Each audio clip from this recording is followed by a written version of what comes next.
Merci pour l'invitation déjà. Je suis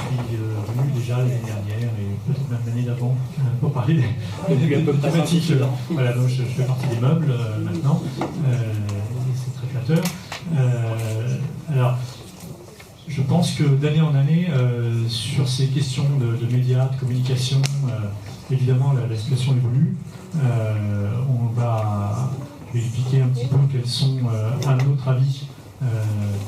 ces évolutions les plus importantes et qui nous, en tout cas ce qui nous intéresse, une question des paroles de haine, des discours de haine et de ce que nous avons appelé,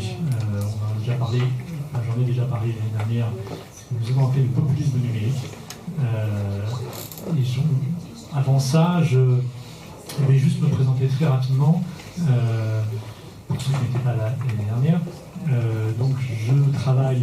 représente un collectif, une fédération de médias implantés dans des banlieues qui s'appelle Nécessité. Donc une dizaine de médias qui sont implantés à Montpellier, à Marseille, à Lille, à Rouen, à Lyon, et en France bien évidemment, qui sont montés par des gens issus des quartiers, ce collectif existe depuis 2008, Nécessité, et qui à la fois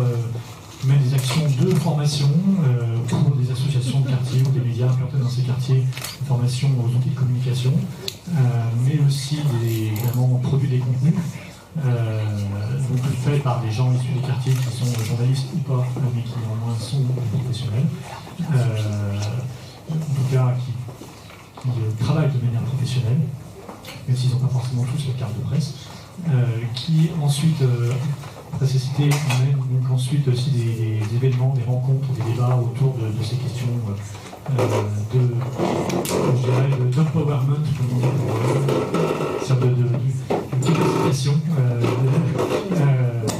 en français, donc de pouvoir, de renforcement des capacités des gens dans les quartiers pour s'emparer de la parole médiatique. Ces types d'actions, et puis aussi des actions que je qualifierais de plaidoyer ou de lobbying pour faire améliorer le traitement médiatique des banlieues, à la fois donc des actions qui sont menées en direction des pouvoirs publics,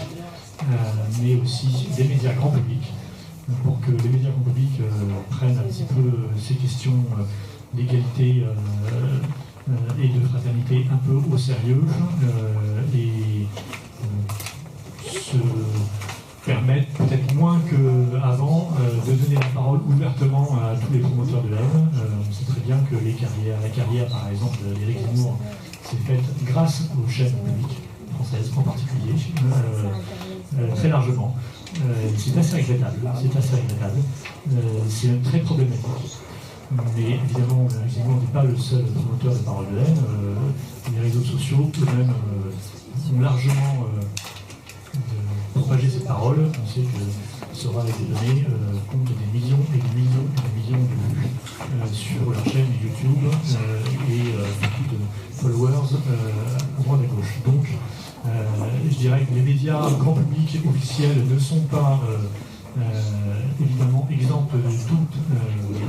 de toute critique, mais évidemment ils sont largement débordés par ce populisme numérique qui est donc l'incapacité par tout un chacun de s'exprimer de manière absolument détestable. Et on sait qu'aujourd'hui on est pris entre ces deux feux, à la fois de paroles racistes, de paroles antisémites et de propos sur les réseaux sociaux parfois extrêmement coordonnés par des groupes d'extrême droite qui sont les plus actifs à laisser des commentaires sur sur les sites internet des grands médias. Mais cette action concertée de ce qu'on appelle la fachosphère, évidemment, n'est pas exclusive, hélas, et il y a donc beaucoup d'autres groupes qui se permettent de faire je dirais, monter en puissance des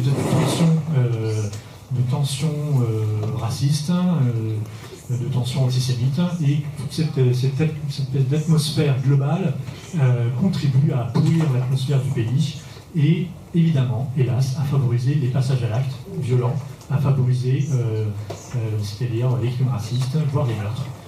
Donc on est pris nous-mêmes, qui sommes dans une logique évidemment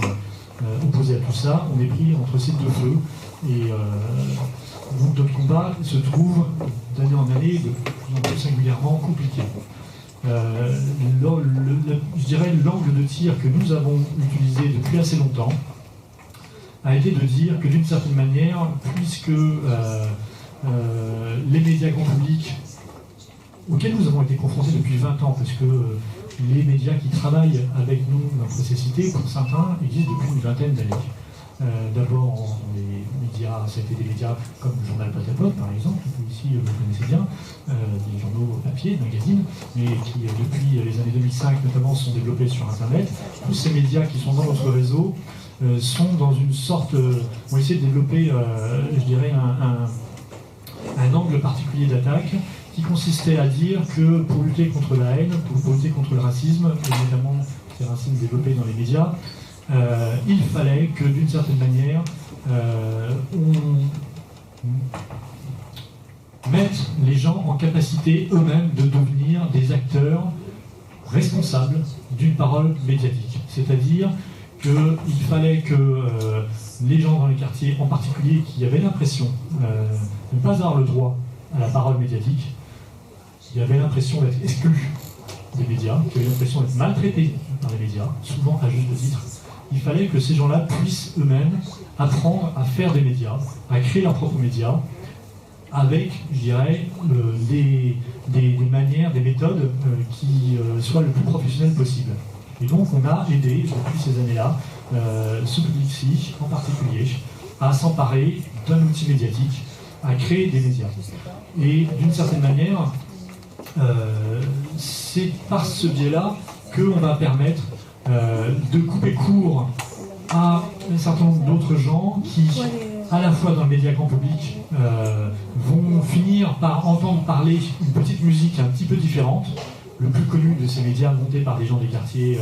ou en tout cas qui a été très largement activé par des gens des quartiers depuis 2005, c'est le Banlieue Blog, dont un certain nombre de journalistes ont été embauchés après par d'autres médias. Un très grand nombre de gens qui passent par nos propres médias sont à leur tour eux-mêmes embauchés par d'autres médias grand public pour que, d'une certaine manière, la parole de ces quartiers-là émerge. Ça, c'est une première chose. Deuxième chose, il nous a semblé aussi que, d'une certaine manière, alors que beaucoup de gens dans les quartiers en particulier, ça veut dire, quand on dit dans les quartiers, c'est extrêmement large. On peut avoir une vision des quartiers qui est réduite aux zones urbaines politiques de la ville, c'est-à-dire à 4,5 millions d'habitants. La France des quartiers, aujourd'hui, c'est une dizaine de millions d'habitants, au minimum. Donc, les gens des quartiers qui se sentaient exclus et qui disaient, puisqu'on ne parle pas de nous dans les médias, ou puisqu'on parle mal de nous dans les médias, juste un élément, en Seine-Saint-Denis, on sait qu'aujourd'hui, 80% des dépêches de l'agence France-Presse, donc la première agence de presse de France, qui concerne la Seine-Saint-Denis, 80% de ces dépêches-là parlent de questions liées à la police ou à la justice. Ça donne une manière très particulière de montrer ce que c'est que la Seine-Saint-Denis. Donc, on sait qu'après, les discours médiatiques, j'espère que vous entendez tout le monde autant avec le micro, les discours médiatiques dominants sont influencés par ce type de réalité que la presse maltraite un certain nombre de quartiers. Mais on sait aussi que du coup, puisque les habitants se sentent maltraités, ils vont tendance à faire plus confiance aux réseaux sociaux qui marchent de manière infinitaire, des copains, etc. Aux réseaux sociaux, et donc où là, il n'y a pas, je dirais, de filtre, n'importe qui dit n'importe quoi. Et donc, il nous semble que si un certain nombre de gens des quartiers proposent leur propre offre médiatique, professionnelle, cadrée, avec une vraie conscience de ce que c'est que le métier, des responsabilités du métier, etc., on va pouvoir couper l'herbe sous le pied des amis de ces gens-là, qui, eux, pourraient être tentés par des réseaux sociaux les plus haineux. Parce que des gens qui leur ressemblent, qui ont le même parcours, qui ont la même expérience de vie, qui eux-mêmes ont été souvent victimes d'un ostracisme des médias, puisque ces gens-là, donc, eux-mêmes vont développer leurs propres médias. On espère donc, et l'action que nous menons, je terminerai par là peut-être, pour ne pas être trop long, L'action que nous menons dorénavant depuis quelques mois consiste à créer de manière très concrète un centre ressources dédié à ces médias de proximité implantés dans les quartiers. On y travaille depuis donc bientôt une année pour faire en sorte que ce centre qui s'appellera le Media Lab 93 existe en lien avec une très grosse agence de publicité et de communication, GETC, qui est implantée dorénavant à Pantin. Nous sommes en train de travailler pour nous installer avec cette agence de communication pour qu'un certain nombre de médias qui sont dans notre réseau, comme Street Press, comme Fumigène, comme le blog ZEP de la FEB, l'association Formation étudiante pour la ville, comme des gens comme Simplon aussi, qui sont plutôt dans l'innovation numérique, et quelques autres acteurs de ce même écosystème puissent se retrouver ensemble avec une centaine de personnes, donc dans une résidence où pourraient venir à la fois ces acteurs de médias de proximité, venir aussi des gens qui ont envie de créer leurs propres médias pour se former, pour être accompagnés à la création de ces médias-là, donc en coworking, comme on dit, pour qu'on puisse avoir des événements aussi, des débats et des rencontres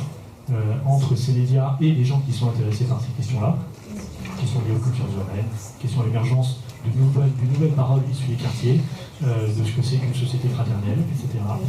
ce que c'est que toute cette génération urbaine issue des quartiers est en train de créer en France, c'est-à-dire un espèce de discours dans lequel, grosso modo, une bonne partie de la population française se retrouve, une nouvelle société qui est en train d'émerger. Pour rendre cette nouvelle société visible, il faut qu'il y ait ce type de lieu qui puisse enfin montrer cette réalité relativement peu visible. Et donc on y travaille maintenant depuis un an, et je pense que le fait que nous puissions bientôt nous mettre aux côtés de cette agence de communication de publicité de GC va nous permettre de rendre ces choses-là beaucoup plus visibles. Et je terminerai ce premier round de prise de parole par ce petit élément-là. Il y a plein d'autres choses à dire, bien évidemment, juste après. Merci Erwan. On va pouvoir passer la parole à